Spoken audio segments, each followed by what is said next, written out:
વાલા વૈષ્ણવો, સંગીતમાં એટલી અદ્ભુત શક્તિ છે કે જો તમને પુસ્તકો વાંચવા કે વચનામૃત સાંભળવામાં ચિત્ત ન ચોંટતું હોય તો જબરદસ્તી ન કરવી.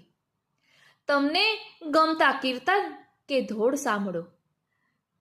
જેમ કે હું ઘણીવાર આશ્રયના પદ અથવા તો યમુનાજીનું ધોળ, વિનવું રે ધન્ય શ્રી યમુનાજીમાં, કૃપાળુ મહારાણીમાં, દાસીને દર્શન દેજો મોરીમાં, અથવા જગત મેં શ્રી યમુનાજી પરમ કૃપાલ, વિનતી કરત તુરત સુનલીની, ભઈ મોપે દયાલ. આટલું તો કીર્તનમાં વાગે ને ત્યાં તો આમ આંખમાંથી આંસુ વહી જાય અને રોમ રોમ પુલકિત થઈ ગયા હોય એવું લાગે કે એક વિનવણી મનમાં જરા પણ કંઈક આવ્યું હોય તો યમુનાજી તરત જ એ કરી આપે છે. એટલે ક્યારે પણ કોઈ પણ તકલીફ આવે ન તો કોઈ દિવસ પ્રભુના ચરણારવિંદમાં વિનંતી ધરી છે કે ન તો યમુનાજીને એવી વિનંતી કરી છે કે મને આ સારું થઈ જાય. હું લૌકિકની વાત નથી કરી રહી, પરંતુ શરીરના દુઃખ આવતા હોય છે એ પ્રારબ્ધના સ્વરૂપમાં ભોગવી લેવા જોઈએ. મનને અશાંત જરા પણ ન થવા દેવું. પણ આવું કોઈ પણ કીર્તન, ધોળ, પદ આપને જે ગમતું હોય એ સાંભળશો ને તો એ અલેરો અનુભવ થશે. દરેક સમય એક સરખો નથી હોતો.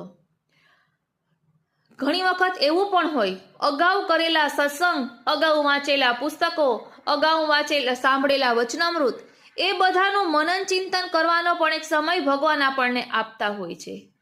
એ આ સમય પણ હોઈ શકે કે જ્યારે આપણું ચિત્ત સ્તોત્ર પાઠમાં ન ચોટે, કે પુસ્તકો વાંચવામાં ન લાગે, કે વચનામૃત સાંભળવા ન ગમે, તો ત્યારે શું કરવું? તો આવા ધોળપદ કીર્તન પણ સાંભળી શકાય. અને આ સાંભળતા સાંભળતા મનમાં અચાનક એવો સ્પાર્ક થાય, એવી તરંગો જાગે કે તમારું બધું જ દુઃખ ભૂલાઈ જાય. મધુરાષ્ટક જેમ કે સાંભળીએ તો અધરમ મધુરમ એમ બોલતા આપણને એ લીલાની સુધી આવે કે જ્યારે શ્રીનાથજી અને શ્રી મહાપ્રભુજીનું પ્રથમ મિલન થયું અને સૌપ્રથમ દ્રષ્ટિ શ્રી મહાપ્રભુજીની એમના અધર પર પડી, એટલે કહ્યું અધરમ મધુરમ. એ વિચારી શકીએ.